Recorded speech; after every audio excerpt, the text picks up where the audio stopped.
حضور نے ارشاد فرمایا لکل شیء ثقالہ وثقالۃ القلوب ذکر اللہ، ہر شے کا زنگ کسی نہ کسی شے سے اترتا ہے، دل بھی زنگ آلود ہو جاتے ہیں۔ تو جب دل زنگ آلود ہو جائیں تو یہ اللہ تعالیٰ کے ذکر سے اترتے ہیں۔ ایک روایت میں آتا ہے دلوں کے زنگ تلاوت کلام مجید سے اترتے ہیں، اور وہ بھی اللہ تعالیٰ کا ذکر ہے، اور اس کا ذکر مختلف طریقوں سے کیا جائے اور اس کا نام مختلف انداز سے لیا جائے، یہ ساری وہ چیزیں ہیں جو دل کی میل کچیل، دل کی غلاستیں، دل کی گندگیاں اتار دیتی ہیں اور دل مصفہ اور شفاف ہو جاتا ہے۔ حضرات صوفیہ تو کہتے ہیں جب کوئی بندہ ایک مرتبہ کہتا ہے اللہ، تو اللہ تعالیٰ اس کی طرف 70 مرتبہ نظر رحمت سے دیکھتا ہے، اور جب اللہ تعالیٰ کسی بندے کی طرف نظر رحمت سے دیکھتا ہے اس کے 70 گناہ جل کے راکھ ہو جاتے ہیں۔ تو اس لیے جب کوئی بار بار اللہ اللہ پکار رہا ہوتا ہے تو اللہ تعالیٰ کی رحمتوں کے سائے میں آ جاتا ہے، اور جب ذکر کر رہے ہوں تو اس وقت مکمل یکسوئی کے ساتھ اس کی طرف متوجہ ہونا چاہیے، جس کو پکار رہے ہیں اس کی طرف یکسوئی کے ساتھ توجہ ہو، اور وہی ذکر حقیقی ذکر ہے۔ حضرت شیخ فرید الدین عطار علیہ رحمہ فرماتے ہیں ہر عضو بدن کا الگ ذکر ہے، زبان کا الگ ذکر ہے، آنکھوں کا الگ ذکر ہے، کانوں کا الگ ذکر ہے، ہاتھوں کا، پاؤں کا، دیگر اعضائے بدنیاں کا الگ الگ ذکر ہے۔ اللہ کی نشانیوں کو دیکھنا یہ آنکھ کا ذکر ہے، استماع قول حق یہ کان کا ذکر ہے، قرآن مجید کی تلاوت کرنا، اس کا نام لینا یہ زبان کا ذکر ہے، دکھیوں کی مدد کرنا یہ ہاتھ کا ذکر ہے، نیک مجالس کی طرف چل کے جانا، مسجد کی طرف سفر کرنا یہ پاؤں کا ذکر ہے۔ تو مختلف اعضائے بدنیاں کا مختلف ذکر ہے، اور ہر وقت جو ہے وہ ذکر کے اندر انسان لگا رہے اور رب کی یاد کے سائے میں اپنی زندگی گزارے۔ یہ اس کی روح کی غذا ہے جو اسے وہاں پہنچتی ہے، پھر اس کی روح مرتی نہیں ہے، اس کی روح جو ہے وہ شاد اور آباد رہتی ہے، بیمار نہیں پڑتی، روح کے اوپر زنگ نہیں چڑھتا، وہ پاکیزہ اور مطہر رہتی ہے۔ تو مجھے اور آپ کو اپنی روح کا سامان کرنا چاہیے اور اللہ کا ذکر پوری یکسوئی کے ساتھ، پوری توجہ کے ساتھ، پورے انہماک کے ساتھ۔ ہمارے صوفیاء نقشبندیہ تو کہتے ہیں جب سالک کہے اللہ، تو جب یہ بندہ پکار رہا ہوتا ہے رب کو، تو رب بندے کی پکار کو سن رہا ہوتا ہے۔ یہاں ایک سوال بھی کیا جاتا ہے، کچھ لوگ ذکر مجرد پر یہ بات کرتے ہیں کہ جب آپ کہتے ہیں اللہ تو اس کے بعد کچھ نہیں کہتے، پھر کہتے ہیں اللہ، پھر کہتے ہیں اللہ۔ تو جب کسی کو پکارا جائے تو پھر اس کو غرض بھی بتائی جاتی ہے نا۔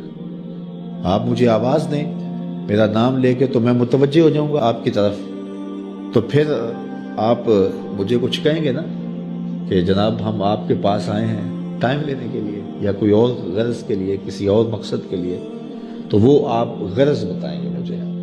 تو اگر آپ مجھے آواز دیں، مجھے رضا ثاقب کہہ کے پکاریں اور میں آپ کی طرف توجہ پذیر ہو جاؤں، آپ پھر دوبارہ کہیں رضا ثاقب، تو میں پھر کہوں گا جی، آپ پھر کہیں، تو 2-3 بار کے بعد میں اکتا جاؤں گا کہ میاں بات بھی آگے کرو، مجھے پکار رہے ہو بار بار تو بتاؤ کیا کہنا ہے۔ تو کچھ لوگ اس پہ قیاس کر کے وہ کہتے ہیں جب پکارا جاتا ہے اللہ تو اس کے بعد تم اپنی غرض ہی بیان نہیں کرتے، پھر کہتے ہو اللہ، پھر کہتے ہو اللہ، تو کچھ کہو بھی نا۔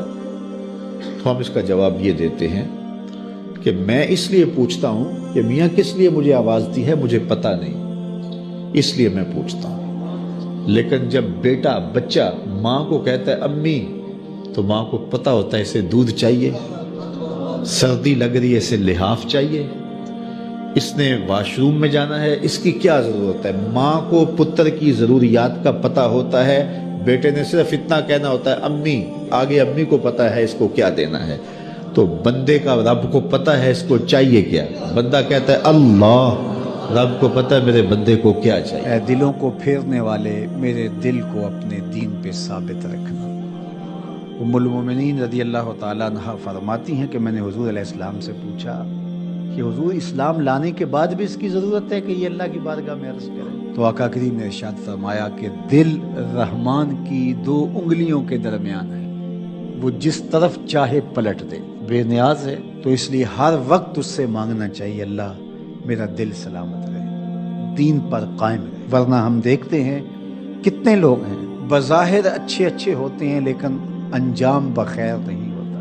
انما الاعمال بالخواتیم، اعمال کا دار و مدار حسن خاتمہ پہ ہے۔ خاتمہ کیسا ہوتا ہے؟ حضرت سہل بن سعد الساعدی رضی اللہ تعالیٰ عنہ فرماتے ہیں کہ ایک غزوہ میں ایک مالدار شخص بڑی بے جگری سے لڑ رہا تھا، اس جرت سے لڑ رہا تھا کہ ہمارے دل میں آیا کہ کیا بات ہے۔ آقا کریم علیہ السلام نے دیکھا تو فرمایا جس نے اہل جہنم میں سے کسی کو دیکھنا ہوتے سے دیکھ۔ بڑی حیرت ہوئی، ایک صحابی کہتے ہیں میں اس کے پیچھے ہو گیا کہ حضور علیہ السلام نے جو فرمایا ہے کوئی وجہ ہوگی تو میں دیکھوں ماجرا کیا ہے۔ تو کہتے ہیں جب وہ لڑتے لڑتے زخمی ہو گیا تو اس نے اپنی ہی تلوار کو اپنے سینے میں یوں رکھ کر کے اپنا وزن اس اوپر ڈال دیا اور دو کندھوں کے درمیان سے تلوار ادھر نکل گئی اور یوں خودکشی کر لی۔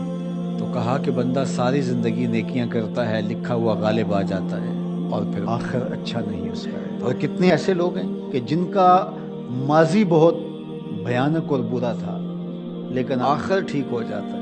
تو اس لیے ہمیشہ اللہ سے انجام بخیر کی دعا مانگو۔ یا مقلب القلوب ثبت قلبی علی دینک، اے دلوں کو پھیرنے والے ہمارے دلوں کو دین پہ ثابت رکھنا، کہیں ایسا نہ ہو کہ ہمارا انجام ٹھیک نہ ہو، انجام ہمارا ٹھیک ہونا چاہیے۔ حضرت ابی ملیکہ رضی اللہ تعالی عنہ فرماتے ہیں میں 30 اصحاب رسول سے ملاقات کی ہے، میں نے سب کو فکر مند پایا ہے انجام ٹھیک ہو جائے۔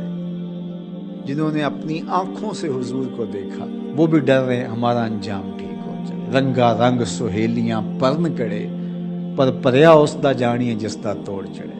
ہمیں ایک اور دعا ترغیب دی گئی قرآن مجید میں اہل ایمان کو، اور وہ کیا؟ ربنا لا تزغ قلوبنا بعد اذ ہدیتنا وہب لنا من لدنک رحمہ انک انت الوہاب۔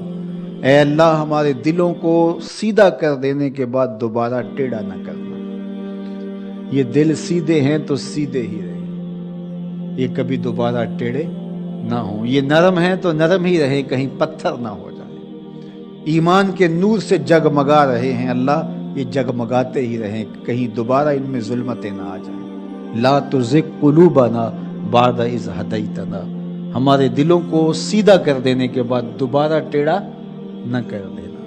وہب لنا من لدنک رحمہ، اور ہمیں اپنی جناب سے رحمتیں عطا کر دے۔ انک انت الوہاب، تو وہاب ہے، اپنے کرم سے اپنے فضل سے ہمیں مالا مال فرما دے۔ تو میری دعا ہے اپنے لیے سب سے پہلے اور آپ سب کے لیے اور اپنے جملہ دوستوں کے لیے، پیر بھائیوں کے لیے، سب ملنے والوں کے لیے کہ اے اللہ ہم سب کو ہمیشہ ثابت قدم دین پہ رکھنا، آخری ہچکی تیرے نام پہ آئے، تیرے محبوب کی غلامی میں آئے، ہم سب کا خاتمہ ایمان پہ۔ ایک ایک کر کے دوست ہم سے جدا ہو رہے ہیں، ہم بھی اس دنیا پہ مستقل رہنے والے نہیں، کوچ کر جانے والے ہیں۔